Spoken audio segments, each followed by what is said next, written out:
We talked a little bit of a quarterback change, and I thought it would be a good first segment to talk about all these teams in the Big Ten West, because I think it's interesting with the Big Ten right now. Obviously on the other side, I think it's obviously Michigan and Ohio State, Penn State right below him, Mm-hmm. and then you could throw in the Marylands and Michigan State. So that's kind of always set in stone. But I think as far as the Big Ten West, with Purdue winning it last year, and even Nebraska being in the hunt all the way up until the last 2 weeks, you had Minnesota that up and after the Michigan State game, up until Ibrahim got hurt, they were the foregone conclusion. They were talking about them maybe upsetting, one of the teams out of the East. They slid a little bit. Illinois had their run. Iowa was essentially headed to the Big Ten championship if Nebraska then, knock them off, which was phenomenal. And then Wisconsin and Nebraska. So Northwestern was obviously the bottom feeders. They got a lot of work to do. But I think the thing that's unique was the amount of turnovers and coaches, right? Whether it's coordinators, head coaches, or both, and vice versa. Because when you look at Purdue, right, you lose essentially your ultimate equalizer. Brom, O'Connell, the quarterback, or just say Brom, to being able to, obviously cause problems because he's an outlier with all the teams in the Big Ten West. They're a throw first team, even though they are more physical than people think.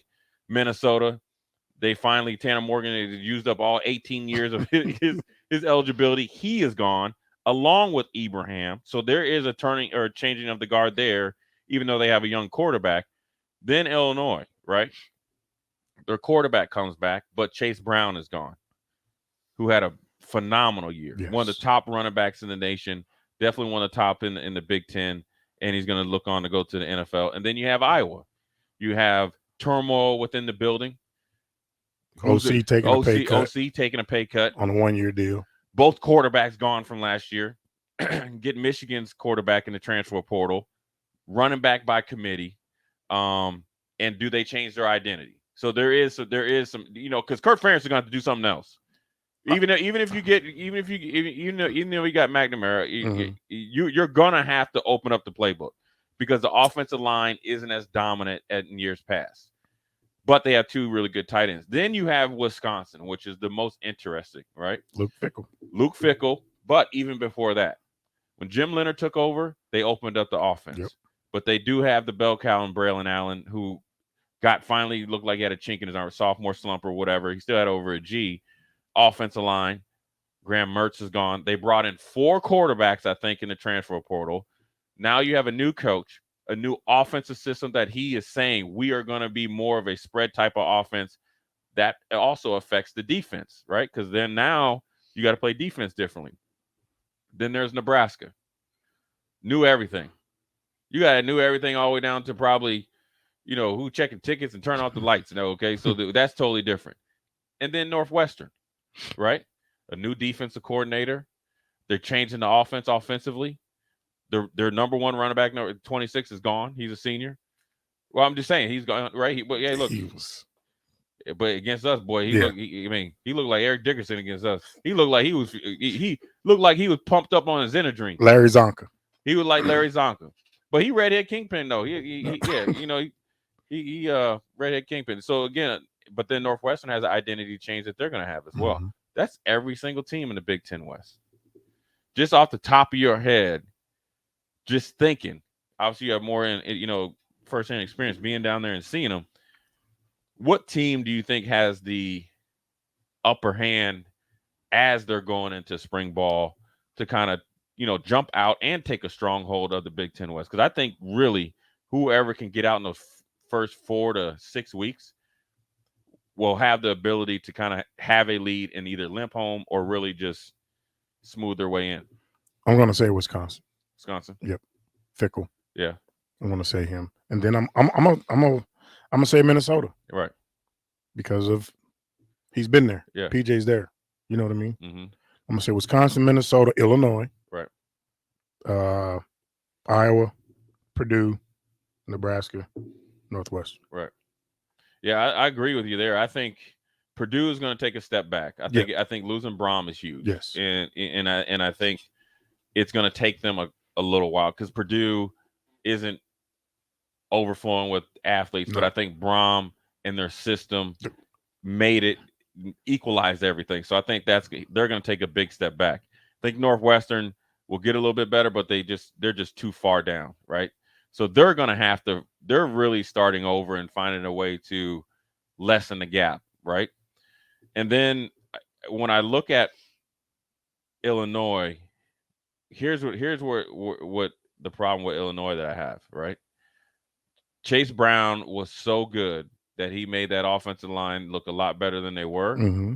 which made that defense be able to play at a different clip. I think they're going to take a step back. I think you saw the chink in their armor when Michigan State went there because something was missing to go to that next level with elite running back to where Michigan State went down. Michigan State went there after the fight with Michigan and go there and pretty much control the game from start to finish. So now you're showing a chink in your armor to take a next step. Plus, you're losing this guy. So I think that's a different identity change. The two teams that really, I hate to say it, the two teams that really worry me are the two teams that I think people around here hate the most, and they hate them for most different reasons: Iowa and Minnesota. Iowa, I think, because they settled in on a quarterback, a legit quarterback, yes, a legit captain, a guy that's a leader, actually that can throw the ball, and has been under the tutelage of Harbaugh, who's a really good quarterback coach. Goes into Iowa, a team that wants him, that he will be their guy. Iowa went and got Iowa receivers out of the transfer portal, and they have two all Big Ten worthy tight ends. Two great tight ends. Two of them. And running back committee. Yeah, and somebody essentially just will show their head, but they'll have two or three of them. But Iowa feeds off their defense. Right, which they lose Jack Campbell and Riley Moss. Yeah. But I think they're going to try to make up with off. But they scare me, though, because that centerpiece, when you look at it, Minnesota, you don't know what he's going to do. You don't know what he's going to do. Right? Illinois, that guy is just a guy. Iowa, we just talked. Wisconsin, they got four. You got four quarterbacks. You ain't got one. Nebraska, we in it. Northwestern, don't matter. Damn. Right. So I'm just keeping it real. Keeping it 100. Right. So then Purdue, that dude's gone. So at the end of the day, they have that centerpiece, and they have a culture, and they have a playbook. Yes. To be successful in the Big Ten West. Minnesota scares me because of that dang offensive line and the way that defense has been for the last 2 years. They've been top 4 in defense in the Big Ten. That's including everybody. Mm-hmm. And they're only getting better. They're bringing more guys back on defense than they obviously are on offense. And when you have an offensive line, you have a really good tight end. You're getting your number 1 and number 2 receivers back from being injured, from last year. And you have Potts, who is another one of the. It seems like Minnesota, for whatever reason, they got 85 running backs. They were down to their 5th running back, and he still was putting up 120 yards. They used to be us, right? So that's what's scary to me, is that they're able to do that, along with a coach like PJ Fleck that knows how to win those games. His kryptonite is Iowa, but those are the two teams that are scary to me. But guess what? We see them the first time. We see them on Thursday night up there, right out the gate. So we're gonna see what you made of. That's what you're here for. You don't come to Nebraska to play Louisiana Tech, preach, or South Alabama, North Alabama.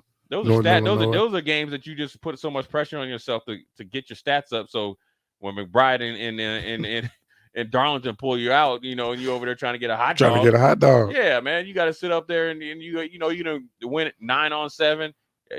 T.O. gets you 200. You know what? First and foremost, happy birthday to T.O. Happy birthday to the man.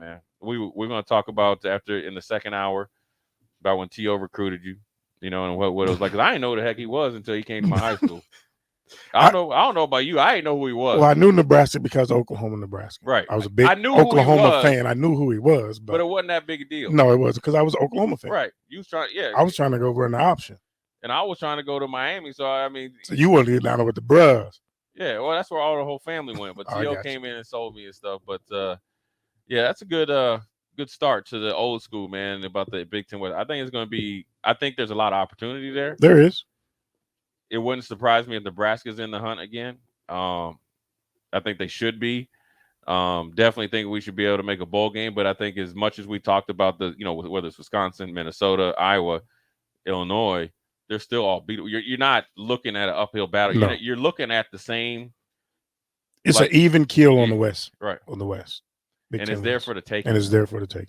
And the way that Nebraska ended, I can't emphasize enough when you're coming in as a coach. And this one I want to ask you, Kenny, and just from your experience, obviously, this is just my opinion. I'm gonna give you my opinion, and then you tell me whether I'm what most people think in outer space or just somewhere in Lincoln. I'm saying this: the last 7 or 8 weeks of the season last year, with Mickey Joseph, the head coach, Bill Bush, defensive coordinator. I guess was Whipple calling plays. Was Whipple calling play? Yes. Okay. After Kevin leaves, I'm gonna ask you about that razzmatazz though. That last play he called. The last play he called at the University of Nebraska before he got on that plane to Arizona the next day. You know what the heck I'm talking about, Kenny. You know what I'm. Don't try to act like you got selective amnesia. You know exactly what I'm talking about. Everybody shift, ready, break. This dude snap. It was so bad. The dude from Iowa jumped offside. That's what it was. That's what it was. Let's you don't want to know the words I said on the sideline when I saw that. You do not want to know the words I said on the sideline when I saw that. I want to know what your opinion is, because I said the last 7-8 weeks of what the work that you guys did in the I guess I'm gonna say on the run culture change, whatever you want to call it, redirecting the team, giving them a chance to be successful or whatever, simplifying whatever people want to say.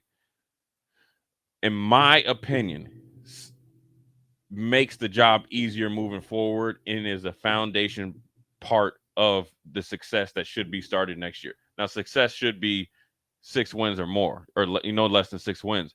And here's why I say this: because I can assume that the work ethic was changed, the accountability was changed, the excitement was there, and what you brought out of the players was there, and some of that is still ingrained in those players. So if I'm coming in trying to reform a team, it's already reformed for me to a certain point. What's your opinion on that? Well, first and foremost, hats off to Coach Joseph, right, and Bill Bush. Bill Bush was thrust into a situation where he didn't want to do it. He wanted to do it, but he didn't want to do it. But for him to get the defensive players to buy into what he wanted to do and how he wanted to do it, well, that's a compliment of him. Sure. Right, yeah. That's a testament to him. But what Mickey got the kids to do, that's a true testament to him. Right. And when I say it was hard for some of those kids when there was a coaching change, I want to say Bo, from the transition from Bo to Riley. That was hard, yeah. That was hard. Yeah. But Scott to Mickey was harder. Mickey had just got here. Mickey was 8 months. If that. He got here in February. Right? Yeah. No, January. Or January. Yeah, because he was December, then he late December. Yeah. But he inherited a complete train wreck from top to bottom. There was no accountability. There was no, so for him to get the kids to buy in what he tried to do, and then to make it work on Saturday, right? That's just. That's my guy, right? And we had conversations every night, and he was like, "How am I gonna get this?" First thing I told him to do when he got appointed interim was call Coach Osborne. I went to my office, wrote it on a piece of paper, and put it on his desk. He was sitting in his office. I said, "Call T.O. Lean on him. This is your first stand. Lean on him." And he met with T.O. every Monday. It's amazing you said that, especially because it's T.O.'s birthday. He met with him every Monday. It's T.O.'s birthday, but he leaned on him for 10 weeks. 10 weeks. Yeah. Every Monday, and he would run the staff meetings, right. and he would be to the point, and he held coaches accountable. Right. He told you if your guys aren't playing well, that's on you. It's not on. See, that's a them. That's a Nick Saban thing. If your guys aren't playing well, that's on you. I'm looking you in your eye and like, what's going on. Right. So a lot of coaches were held accountable and responsible for their players for 10 weeks. Right. So yeah, that's good, man. That's good. Yeah. See that first one in there. Strick's in the background. Strick.